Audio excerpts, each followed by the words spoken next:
Hello everyone. Today's topic is how to remove doubts and overthinking and fear-based thoughts from our life.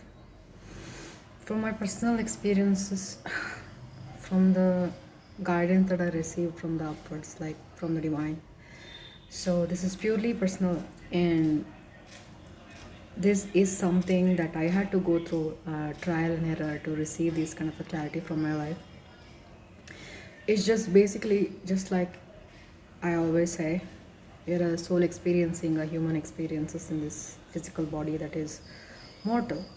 But us souls has the ability of a God. No, when we come to earth, many people might not even remember who they are because they are given a different identity, different idea of what life is, what love is, what is their power is, what is their desires is.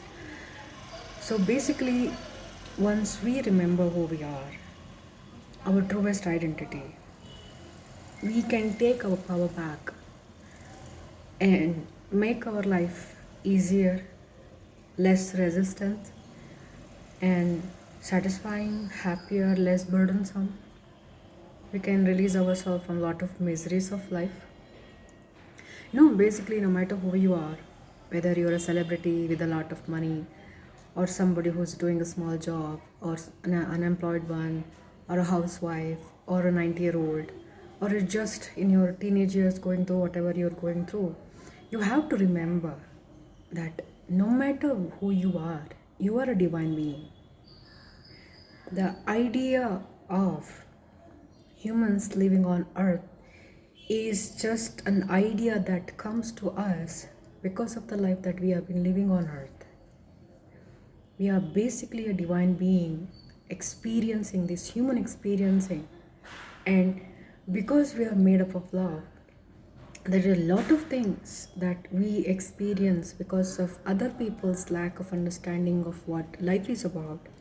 There are a lot of things can happen that brings a lot of negative experiences to people, irrespective of who you are. Whether some people have a high tolerance to these kind of things, so they might not take it very seriously, or they are too engrossed in sorting out these kind of things, so they may not give an importance to these kind of things. But there are a lot of people, for example, introverts, people who are very empathetic, who are soft hearted, soft spoken people, who are very sensitive to others' energy. If somebody in the room is angry, upset, or is not in a good mood, they immediately pick up like this.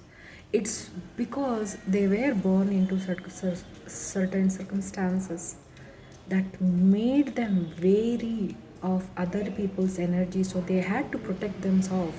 So they had to pick up that skill, that ability to be that much alert in their own life, to pick up cues from other people without actually other people letting them know that they're angry, just to keep themselves safe from something, maybe from criticizing, maybe verbal abuse, physical abuse, some kind of abandonment, or whatever it is. So people who are especially star seeds are the very sensitive, very creative, very artistic ones. They are always into healing people. Their heart melts very easily. you know they may see a random person and they may feel that love towards that random person, seeing, even if something very similar, something very same, or even smallest of the thing. Like if somebody is standing in the rain without being able to open up their umbrella, this person might feel the sympathy, that compassion for that random person that they will never meet again. Enough to think, at least, even if they cannot go and help that person out, at least think in their head, just press it really hard, it will open up, those kind of things. So these kind of a compassionate people who are sensitive to other people's energy, they tend to, unless they are trained themselves, they tend to absorb these kind of things. Because of that, their idea of life has changed. It's like they are living on a survival mode. Because of that, people taking them for granted and themselves sacrificing themselves for others' sake. It's because either they think that they are doing the right thing, because they are too uptight, they are too having a very high moral standards, The idea of right and wrong is very strong within them. There are a lot of people who are neurodivergent people, I would say, because I have observed that, neurodivergency people who are slightly autistic as well, not too much. Sometimes what happens is people are actually not autistic. They may make some symptoms of being autistic just in a smaller way. It is just a coping mechanism that they developed in their childhood to protect themselves from adults that they had to deal with. Sometimes adults are the reason that children go into, in a negative way. It is nobody's fault. If you're somebody who's in a need of that love, that kind of love, compassion, and why I'm talking about this is because these kind of people are already people who are really nice kind of a people. They will feel happy if somebody calls them, "Oh, you're such a good person, you're such a nice person, you're you're so kind, you always do these kind of things for other people, you're so warm, you're so compassionate," these kind of things. The fact is, these kind of people are the people who hesitate to do the same thing for themselves, showing themselves the gentleness, the compassion, the kindness, the warmth, saying no to others to protect their own thing. These kind of things that they need to be learning from life. And more or, sooner or later, they have to pick up if they, live in a place or with people who are not so in tune with kindness, because these kind of people who are born into families usually who are either negligent toward their responsibility toward these kind of kids, or some kind of a putting too much pressure, some kind of extreme criticism, extreme expectation from their kids, always not appreciating their kids, behaving like a very immature with their own kids. So these kids growing into these kind of beings who are very sensitive to energies, who are hesitant to say no because either they feel like someone else will blame them, this is how it is, you are cruel or certain things like that. Or if you're born in a patriarchal family or a culture where age is considered as the biggest thing, somebody might say that no, you're supposed to be doing this, why you're not doing this, even if it's cruel to that person. So there are a lot of things happens. This self-abandonment, self-criticism, self-judgment, being cruel to themselves, and self-abandonment, for others' sake. These are the main symptoms of these kind of a people who are, prone to. I wouldn't say it is normal symptoms because that is how it is. These kind of people are riddled with lot of self-doubt, inferiority complex, or they deflect this idea of them being in such a place, and they try to pump themselves with a lot of positive energy by thinking that, I'm too strong, I don't need that, I don't need this, no, I can deal with this by myself, I'm too strong, I don't need them, I don't need this, I don't need that. They can never ask a single help from anybody because they think even if they ask, nobody will be there, or even when they asked, it was not satisfying enough for them, or they were none to ask from even. These kind of people are the people who pretend to be strong because there is nobody else for them. Or these kind of people who know they want to do something, they self doubt. This is a normal thing. Self doubt, overthinking, criticizing themselves, an idea of perfection. You know, uh, this is perfect, that is not perfect. If it is lesser than perfect, then this is not acceptable, even within themselves. For a smallest of the things, these kind of the people who keep their bed very, tidy up, they wash their clothes on a regular basis, clean their houses, their bag is in the same place, the pens are in the same place, mobile, the laptop, the book, everything has to be, kept in a proper way. Otherwise, they will feel like, there's something missing in that house, in that way. It shows up in their behavior on a, daily whatever activities they do. Even if they, if their hair is messy, they will not be able to, show themselves in front of other people whom they consider as important because they care too much. No, this is smallest of the things that is not important. But when it comes to every single thing that we do, it's like a drop counts. So it becomes that way when we do these kind of things. People who are these kind of things, for example, INFJs, ISFJs, ISPF, INTJ, these kind of INTP people, these kind of people who are grew up under very strict parents, very high expectations. The idea of freedom is for them is just an idea because their parents control them in different way by making money as the reason or love as the reason or something else, cultural value, social value, money, any emotional connections, these kind of things. So they never experience that kind of freedom within themselves to choose whatever they want to choose because they are the people who are neurodivergent people. People, the other people might say, you are weird, you are different. Why would you want to be the gamer? Why do you want to do this kind of things? Why do you don't want to go to office and do this normal job? Because these kind of people are the odd people.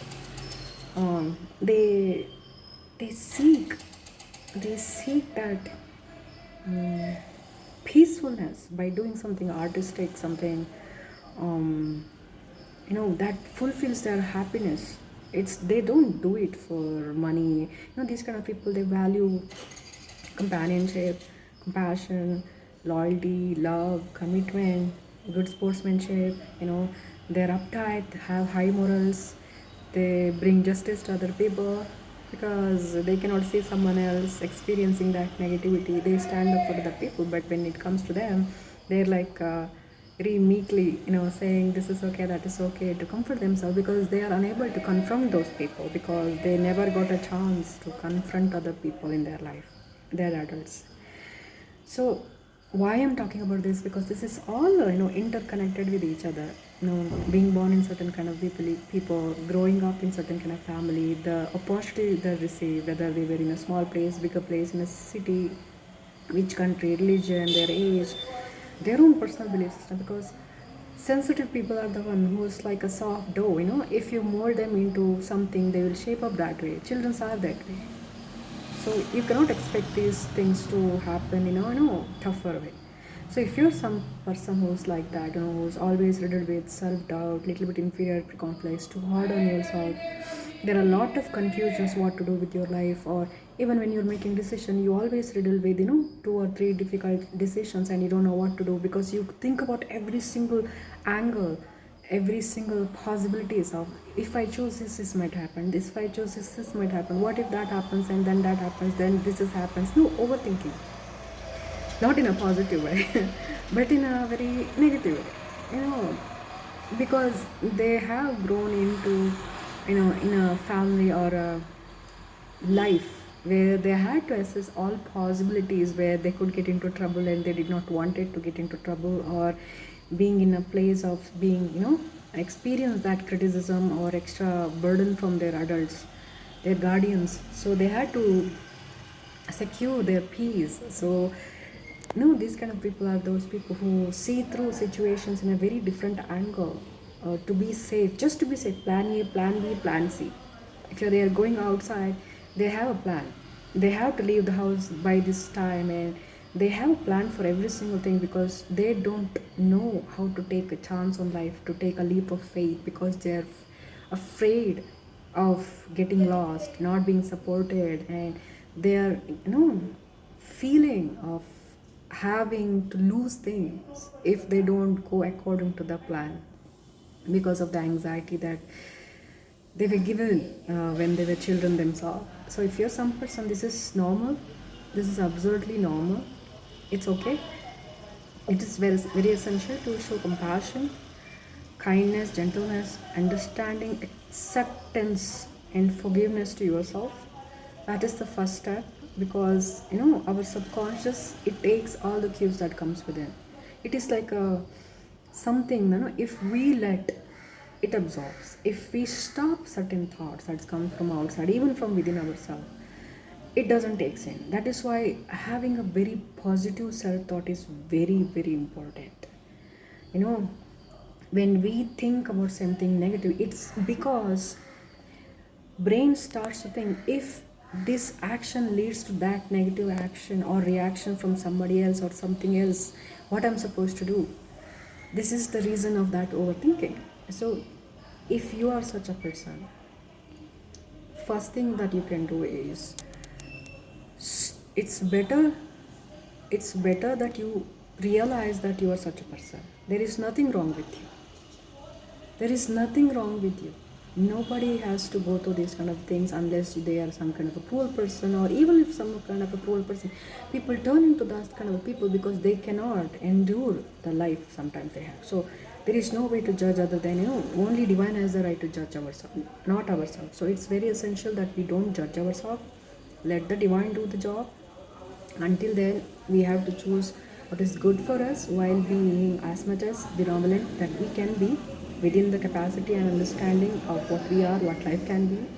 And basically, what I'm trying to say is, when we are connected to the divine world, we can get rid of these fear based thoughts, this overthinking, these doubts, and such things.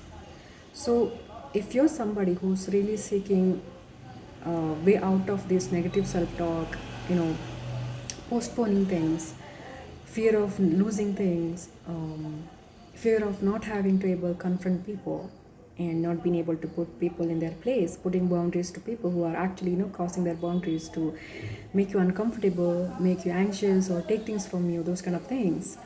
It's very essential that you take back your power and you go through the situation. When you start to overthink, you go through the situation and you tell yourself, if they react this way, so then what happened? Then I'll say this way. If they say something else, then I'll say this way.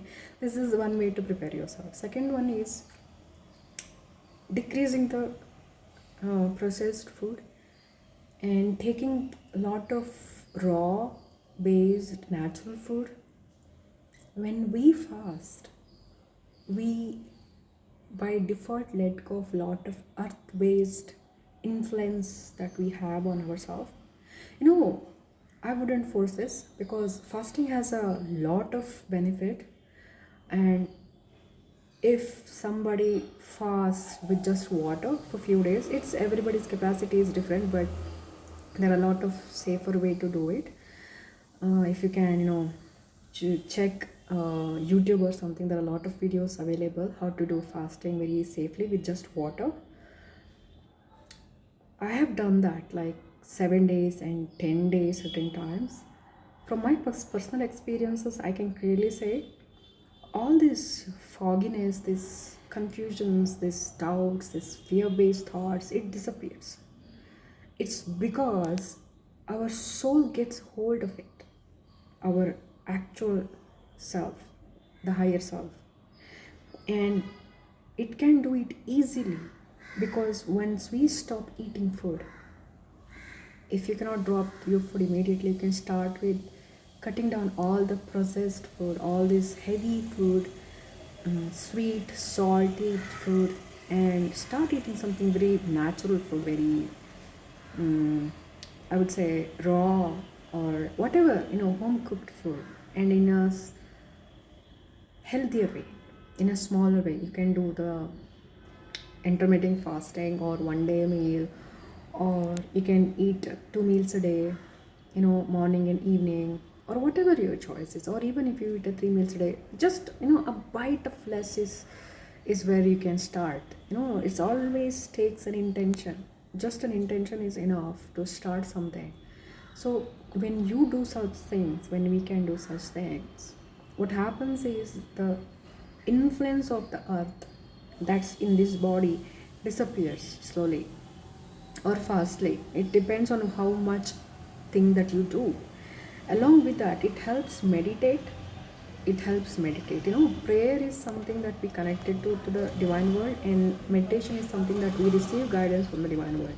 So when we fast or eat less and meditate, we actually receive lot of clarity from the divine world, and all that self-doubt, that negative self-talk, that confusions, that fear-based thoughts, this negative assumptions, negative thoughts, negative wishes, even it starts to disappear.